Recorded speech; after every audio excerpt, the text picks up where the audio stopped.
What is going on, traders? So apparently naked short selling is making a resurgence. For those of you that were around during the GameStop and AMC saga, remember how big of a deal naked short selling is. And we have a few ticker symbols now where there is a lot of suspicious activity and there might be some lawsuits raised. So we will definitely get into that.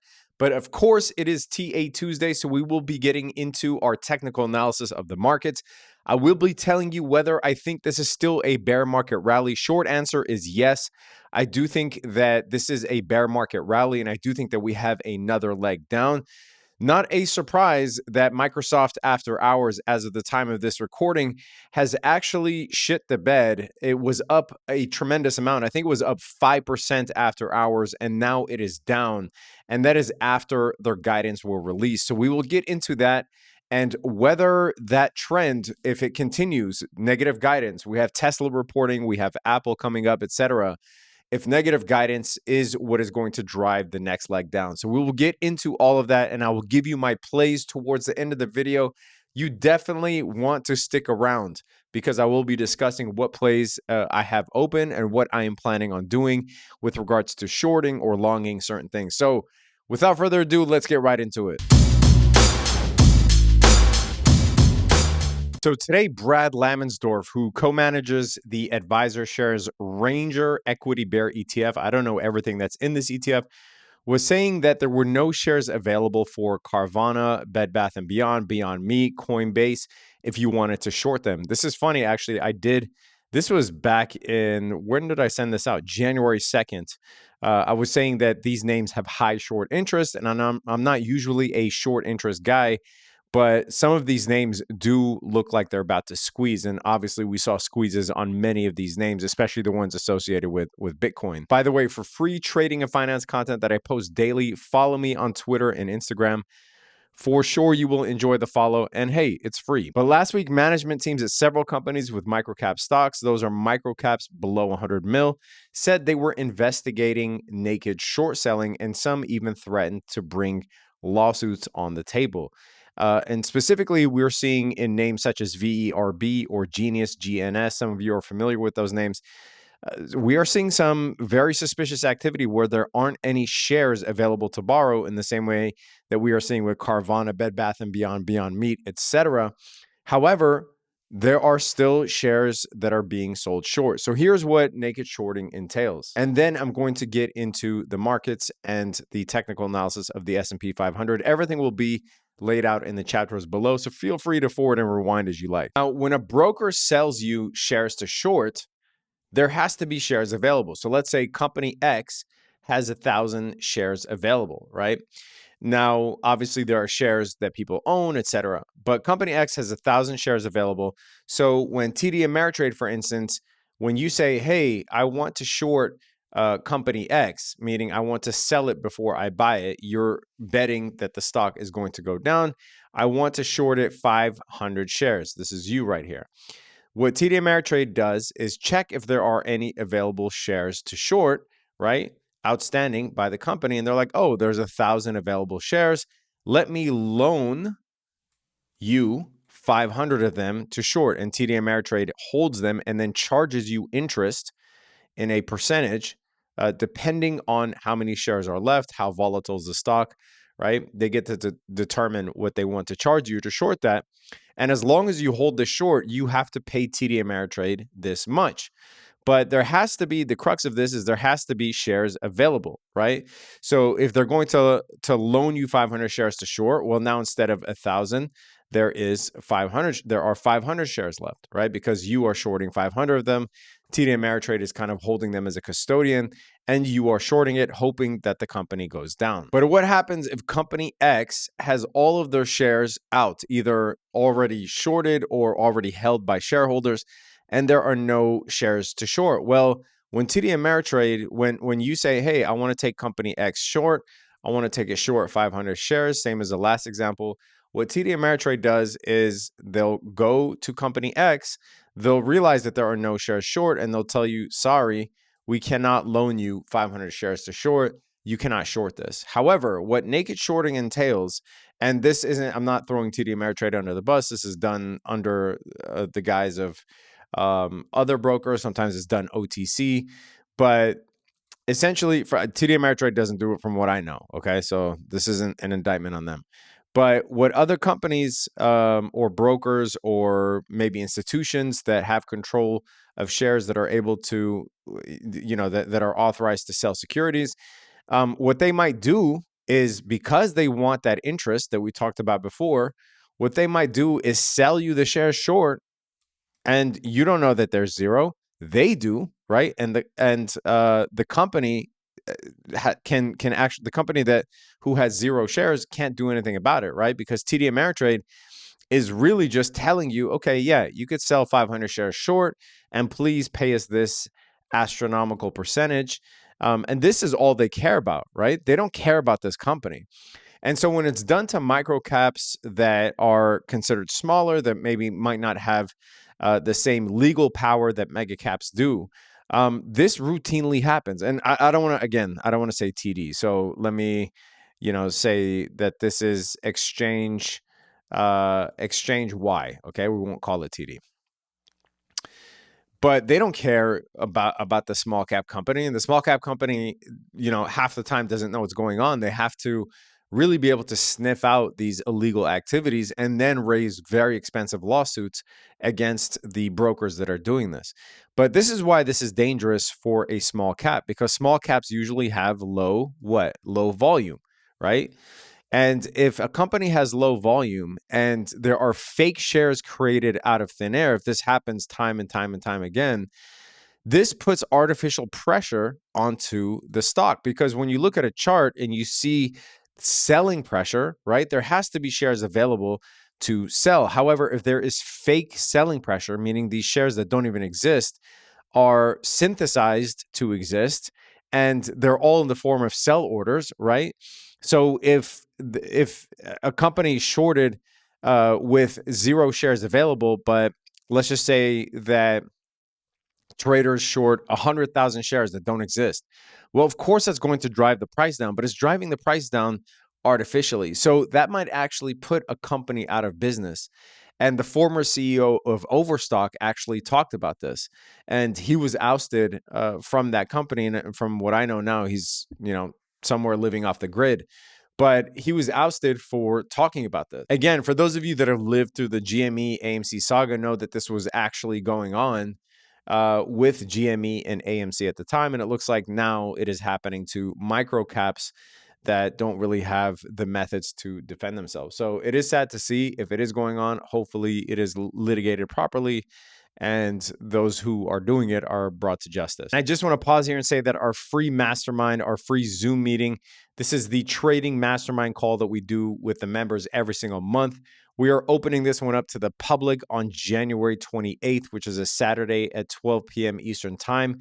So make sure that you sign up. Space is limited because of the number of Zoom seats. But if you do sign up, make sure that you attend. Also, for everyone that signs up, the recording will be sent after. So be sure to sign up if you want to join our free trading mastermind. We'll go over futures trading, options trading, technical analysis. It's really a fun time where I get to dive into details with you, answer your questions, do a live Q&A, and go into a lot of topics that people might be confused about or are beginners in. So make sure you join that. And if you want access to all of our plays, link is in the description below as well. Okay, let's talk about the markets now. So it's so funny because in my last video, I said that I was shorting from here, and we made a good amount shorting from here. But then we saw 3 days of rallying, and I'll get comments on my videos where I talk about potential resistance levels or potential shorts that I'm holding, where someone will say, "Oh, well, I guess the market's going up now, so you were wrong."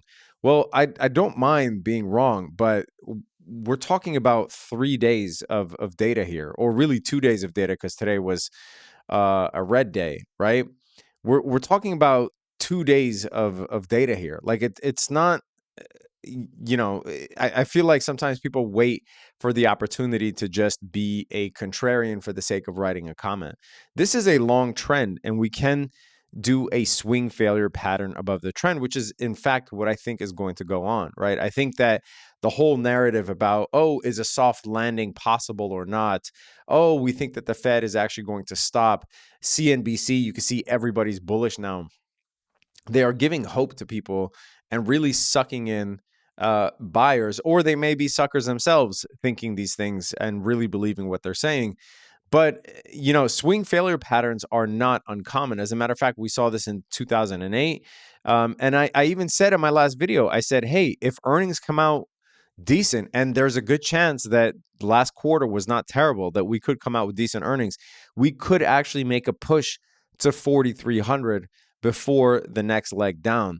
However, earnings has to be good, but also guidance, because guidance is more important in recessionary environments than earnings. Guidance tells the future, earnings tell the past, and guidance will tell us whether we are inching closer to a recession or not. So yeah, even though we're above this trend line, just like we faked out back on December 13th, I think that we will eventually fall back below the trend line. That is my view, unless earnings, and we have Apple, Tesla, and all these other companies coming out, unless they're just blown out the water, then yeah, I think 4,300 is definitely in the cards. However, I could tell you that the Fed hates seeing this, and they're obviously going to be up to bat on February 1st with the FOMC meeting. Likely we will get a 25 basis point rate hike, but what we're really listening for is how long are they going to keep rates high? Are they going to pause? In my view, I think they're going to pause soon, maybe after the March meeting because of this, and I'll talk about this in a second. But the Fed definitely doesn't like this, because if you look at the financial conditions, this is from Bloomberg. The financial conditions are the easiest in 11 months. And the way that this is calculated, I'm not going to go into a full detail of how this is calculated, but basically the Bloomberg Financial Conditions Index is a Z-score tracking the overall level of financial stress in the U.S. money, bond, and equity markets to help assess the availability and cost of credit. And this does not look like the financial conditions of a country or an economy that that thinks that hard monetary policy is in place. If you really believe what the Fed is doing, and you really believe raising rates higher for longer, then your financial conditions are not going to appear easy, right? And it's the easiest that we've seen in 11 months. It's probably because the Fed is close to pausing, but the effects of the rate hikes that we've seen have not yet fully taken shape, and we will likely see a recession soon.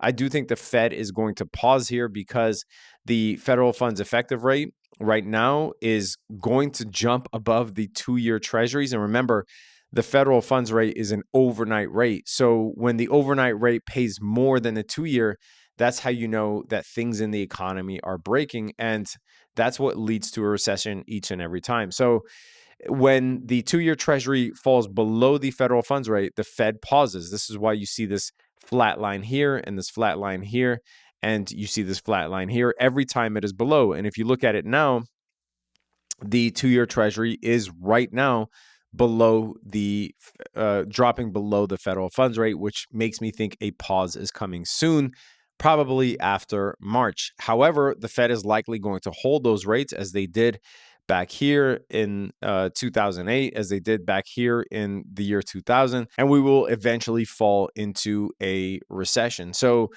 it is funny to see the perceptions of the market and how the market isn't really believing the Fed right now. But I think that, if guidance comes in on the rest of these companies, comes in subpar like it did for Microsoft. Amy Hood, who is the chief financial officer of Microsoft, admitted that Microsoft saw a slowdown late in the year and expects that to continue into the new year. And like I said, Microsoft after hours went all the way up to 250 and now is below where it closed. It's trading at 239 as of the time of this recording. I do think that we will see lower prices on Microsoft as well as the rest of the market if this trend continues, because if you look at this, these lows that these companies have seen haven't taken into account what a recession is going to do to the company's forward progress, right? And so as companies start reporting lowered guidance,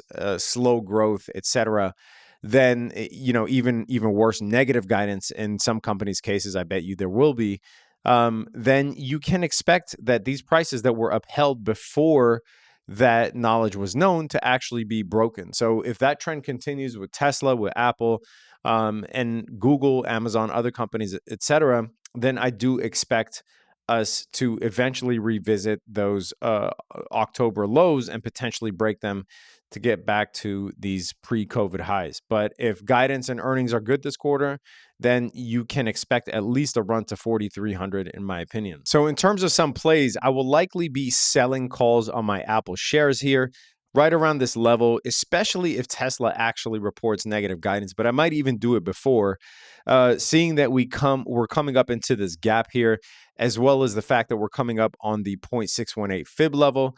Apple has definitely run up since it touched the 124 level. And for me, it is the last domino to fall. With regards to Microsoft, I did buy puts before market close, which I'm not going to lie, was sweating afterwards because, like I said, Microsoft was 5% higher. I expected guidance to come in lower.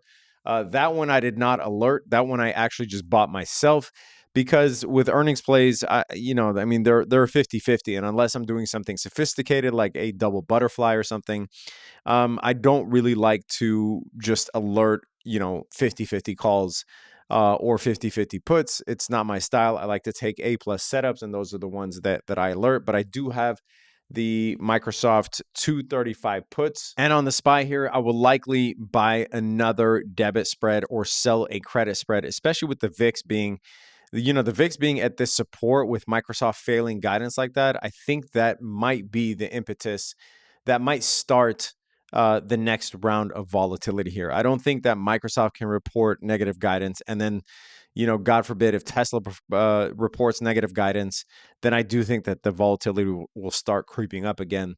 The SPY being at this resistance level with the volatility being at the support level, that's a recipe for disaster all year. Eventually that trend will be broken. Is that trend now? I don't think so. I'm not really that confident in this bear market rally here. So we'll see what the guidance yields.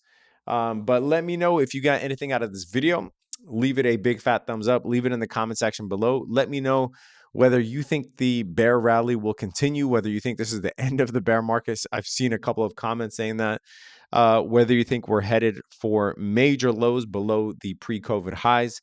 Or some people are even saying that we'll get to below the pre-COVID lows. Let me know what you think in the comment section below. Again, sign up for the webinar January 28th. It's a Saturday, 12 p.m. Eastern time. Subscribe to the channel. Hit that notification bell. Stay safe out there, traders. Peace.